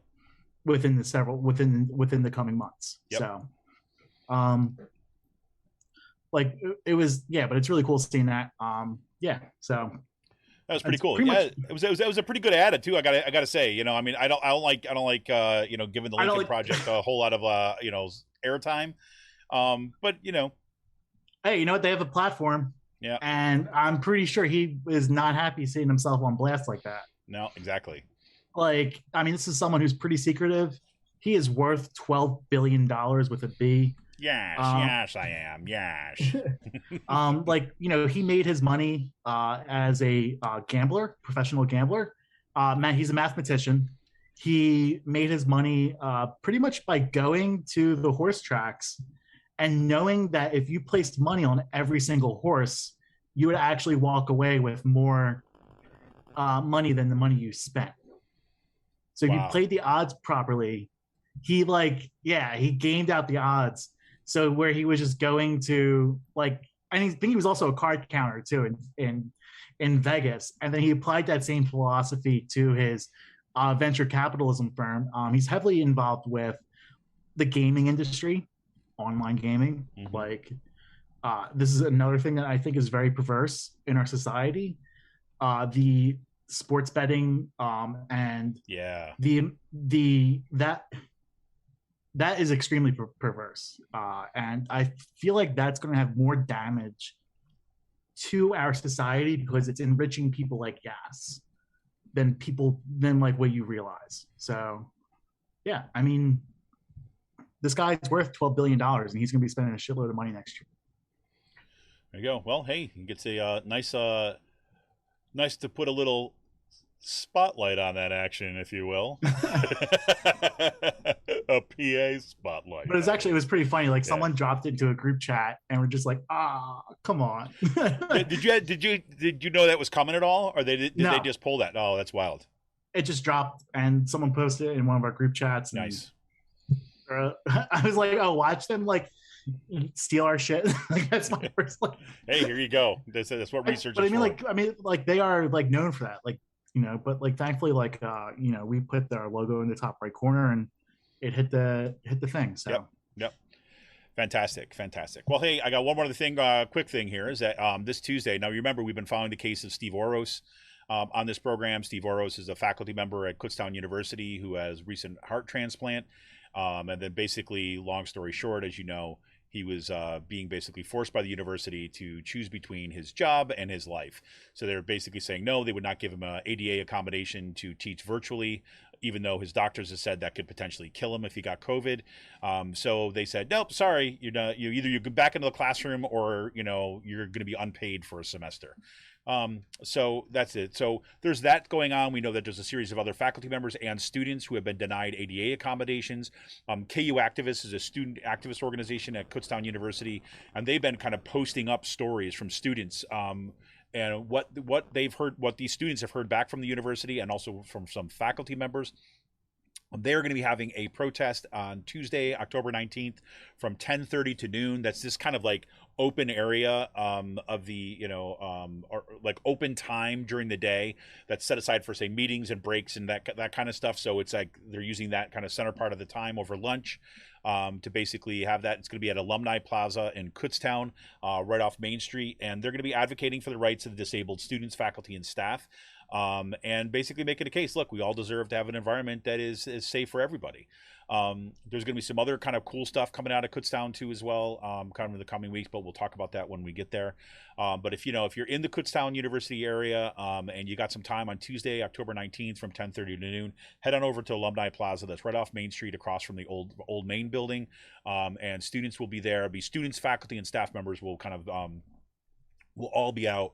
And basically saying, look, we deserve to live. How's that? That's like that's freaking as baseline as you could get. Anyways, anything else in and around PA you want to throw in, Sean? Nothing too much. I really don't think anything's happening. So the weather's finally getting cool again next week. Oh, God. Yeah. I keep on saying to people, like, I whatever. I mean, I've had people ask me, like, oh, how you doing? I said, all I know is I'm really looking forward to Christmas. Right? So I actually am really looking forward to snow. And so I hope to God it snows this early this year, because I just want the cold weather so bad. For some reason, it's just like, I'm like, my body is desiring it like I wouldn't believe. So. Oh, no, I love the fall and the winter. Yeah. It's pretty much like I like spring, summertime. I'm wearing shorts and t-shirts, but I love in the fall when I could put on a nice pair of jeans, clean up a bit. Hey, get those clamshells out there. Even though I worry a little bit about getting them salty on the streets. That's a pretty old school. Aren't those like capris, or were they? No, I wasn't talking about those. I mean, like what do you call them? The Adidas, the shell tops. Shell tops. Not clamshells. I'm sorry, I just misspoke. The shell tops. I was gonna say I don't have the other pair of shell tops around me, but I bought a new pair of shell tops about a month ago. Love them. I think you should. I think that's a good idea for your back wall there. So, right? You should have just like a line of all your like shell tops and Adidas shoes across the back. All right, so this is actually pretty funny. We could talk about this now. So the sneakerheads. Let's do this on the flip side. We'll do this. Do this on the last call. All right, this is Kevin Mahoney, editor and founder of Raging Chicken. We're going to take a quick break, and we'll be right back with this week's last call.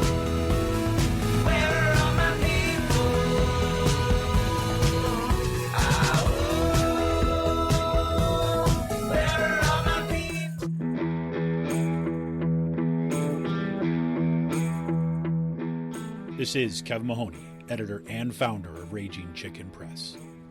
For the past 7 years, Raging Chicken Press has brought pull no punches, progressive reporting and commentary to the interwebs.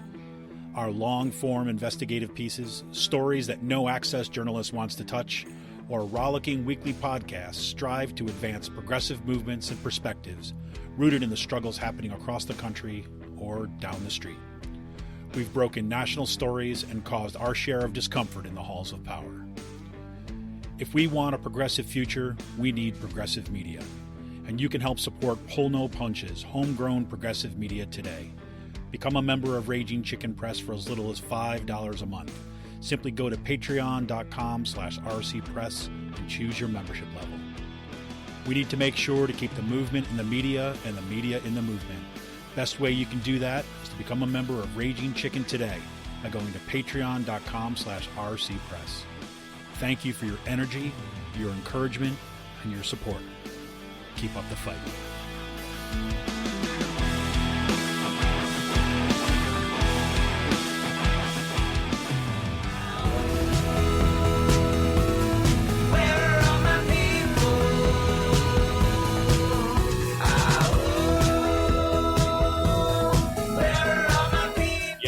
Real quick break today, everybody. Hey, it's to this week's Last Call. We talk about whatever else is on our mind, kind of some fun stuff. But Sean, let's get back to the sneakerheads.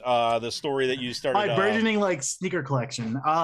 Yeah, so it was actually pretty funny. There's a lobbyist that I talked to yesterday. This reminds me of a story. But a few weeks ago, when I was in the Capitol for that press conference with the first fraud hearing, one of my friends who I haven't seen in a while, Christian, he used to work at Penn Live, now works in the Senate. I was like, "Hey, Sean, awesome sneakers," and we started talking. And he started talking about shoes for a half an hour. And then I found out one of my friends who left the Senate is now spokesperson over at DCNR. Wesley, he has a job at a shoe store simply for the discounts. It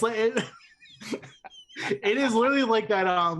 This person's a communications director with a state agency and keeps a second job just to get discounts for his shoe collection. And apparently, he has 100 shoes in his closet too. Oh my god! It's literally like that. It's like that commercial, Mahomes commercial, with him in the shoe store, and you're like, "What are you doing here?" The guy see Mahomes dressed up in work attire, holding shoes. And a fan's he's yeah, it's for the discounts. That's great. And so yesterday I'm sitting out on the deck with Roxbury. First nice day in forever. We're sitting on the deck. And one of the lobbyists comes out, who is a Republican lobbyist, who's also an Adidas sneakerhead. So he goes, "Hey, Sean, great shoes." And we just started talking. I think we just started talking about 15 minutes on different shoes and what we like to wear and pair them up with and all that. So, I will say this: I bought a pair of all white sneakers over the last year. That is completely outside my comfort zone, and it took me the summer just getting used to wearing them. So it's funny when I show up because I'm usually just dressed always in black. Yeah. Black jeans, black shoes, and then just coming in blue jeans and a pair of white sneakers. It gets people "What the fuck are you doing?" People are "Whoa, what's that going on here?" But yeah, no, I love wearing my Stan Smiths, so go with the classics. But yeah, so we can talk. That's my sneaker addiction right now. There you go. I always love the. I always love the updates to the to the lifestyle channel. Those are good. I bought 4 fucking shirts this week that all came in at once yesterday, which was awesome. And I got a pair of jeans this past week too. So when I'm not smoking, I'm spending my money on clothes. Yeah, I need to cut it off a little bit because I need to go shopping. Oh, cool, man. Well, we got. You know what? Yeah, go ahead. It's sorry. When you have money and you're in the Capitol all the time, you have to kind of look better. But I'm not wearing shirt and tie. I'm just jeans and a sweater. Presentable. Or a button down. There you go. Well, this week we also saw, we like to dip into the space news here and there.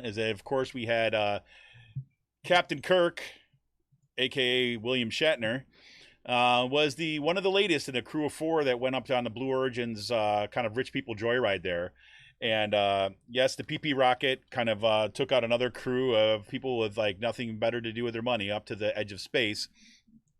And it's suborbital. That's why it's edge of space. It's like a suborbital, orbitable. Can't even say it. Flight. And like unlike what we saw with SpaceX, which people went up there for like 3 days or 4 days, that was interesting too as well, because what the woman, who I'm gonna forget her name right now, she was she basically came out. She said like the first, like she was space sick for the first couple days, right? And she said like by the third day it was absolutely like fantastic and everything like this. She was like, yeah, next time I'm gonna go for longer, right? So this is not going away anytime soon. Like as long as we're deciding to shovel all of our money to billionaires is what they're gonna be doing. That's gonna be the new thing. But William Shatner, I wanted to pull the sound for. I was telling Sean this before. So I wanted to pull the sound today for William Shatner because it went kind of a little viral. It was like, if you ever listen to like William Shatner's got all these spoken word albums that are, and like these kind of weird song albums that are freaking crazy. He did this great album with Henry Rollins from Black Flag, right? That is just like so freaking funny. I can't even stand it, right? It's just hilarious. And like, the guy's a little kind of off his rocker a little bit, and so he was like talking in that classic like William Shatner voice, like almost like he's doing a spoken word album, and he's like saying like, zero gravity, this is amazing, I never expected. It's like this kind of like super dramatic kind of voiceover stuff. And I wanted to play some of the sound today, but I won't do this. So hopefully I'll get that on for next week. But so that happened. A lot of other things I won't even talk about because it's just I'm done. The other thing I do want to give a plug to is that I've talked about this before on the show, and I've been getting back into Dungeons and Dragons. Kind of I'm in the middle of kind of creating this campaign like from scratch, a homebrew for my kids and their friends and stuff. And it's been really kind of like therapeutic just to do something that is like, just about this world, about kind of outside this world and this kind of imagination, creativity, and all this kind of stuff, which is really fantastic. So anyways, so as also I've been doing is like when I'm sitting down to do work at the computer, I have this show, it's called the Dungeon Run, where they're doing these kind of, this dungeon campaign, a Dungeon Dragons campaign, and kind of online. And the guy who's the DM is just a phenomenal storyteller, and the actors who play the different characters they're outstanding. And it's just, if you are looking for a distraction and if you have any interest at all in that kind of stuff, and you got some time to burn, I mean, each show is like 3.5 hours long, right? 4 hours long, because it's like like a full an adventure in a campaign. But it's just been great, and I'm not going to give any spoilers here, but like last night I was ready to go to bed. And this episode that comes up kind of like much later on in the season, and they start off it a little bit different, and they talk about just the craft of storytelling, right? Kind of what they're doing. It's a very it's not very often that they talk about kind of like the meta about what they're doing and all the background. And this was an opportunity where they did this, and it got to me. I was like, holy crap! Like I'm freaking like a Dungeons and Dragons online campaign. I'm like, I'm tearing up over this. I'm talking about the beauty of this, and in part because the show got started in 2019, right? So there's been this arc that has gone from being in a studio to being forced online and having to change up everything because of COVID, right? And then I'm at the point kind of in catching up with the show. I'm at the point now where they're starting to getting close to the point where they're going to be able to come back to a studio or do it. And it's just been, that arc has kind of informed it. And you see these kind of like, they never talk about it kind of like overtly, but it inflects this, there's this beauty of kind of like trust and storytelling and kind of, like support and kindness, right? And they end every show and it's like, humankind be both, right? And it really kind of informs the show. And it's surprised me that I got as invested as I did in the show. So, if you're the person you want to ever check it out, you got to give it a few episodes so the characters start to develop. But it's funny, it's interesting, and the storytelling is just is remarkable. So it felt like a certain kind of gift to have that space, which is just kind of like full of possibility and creativity and joy. And struggle and all that kind of stuff, but just it's felt beautiful. So shout out to the Dungeon Run folks, and you can look them up online in the Dungeon Run. I think they're broadcasting on Twitch TV now, I think, so on every Wednesday at 6 p.m. and there's some kickoff shows and things like that. So that's my shout out for things to do for the week. Nice. Cool. I am looking at the I'm not listening to the Shatner thing, but it looks like he got pretty emotional with that. So. He did. No, I was like, it was like really. I think he legitimately. I should have said that like that because it wasn't like it was just a performance. I think he legitimately did. You know, like broke down. Yeah. Yeah, I mean, he's the oldest person that's ever gone to space. He's 90 years old. I think he was just like, he was beyond all his, he says something on one point, like he doesn't look 90. No, he doesn't. The guy looks like great. Yeah. So anyways, there you have it. No, it looks pretty cool. Yeah. Pretty amazing. All right, man. Well, hey, another week in the books as we head into the latter half of October. Things are going to start getting real. Remember, you got the school board elections that are coming up on November 2nd. If you have not already kind of got your mail-in ballot or delivered your ballot, make sure that you're going to be voting on November 2nd. Check your polling place. Go to, I think it's pavotes.gov or something like this. Look up, make sure that you're registered because you got to get out on November 2nd and vote. I already voted. I already returned my ballot. So yeah, I think we're going to drive ours over. I think it's open on Saturday this week. If not, it's going to be on Monday. We're going to go drop them off. So I mailed mine and it got there within like 2 days, which is pretty good for like. It did. Here, so. Yeah, I'm still just kind of skeptical about it, so I'm going to go put mine in a box. I completely understand. There are some post offices in this area right now that are having some extreme difficulties, like keeping things going. Yep. So I just don't want to risk it, So cool. All right. So, hey, this is Kevin Mahoney, editor and founder of Raging Chicken. Want to remind you, you can help support this show by going to patreon.com/rcpress. Appreciate for all of you, once again, who are sharing the show, subscribing to it, getting the word out. For everyone who joins us in the live chat, the feedback, it's absolutely fantastic. I love the love. We love you back. This is Kevin Mahoney, editor and founder of Raging Chicken. We're out of here.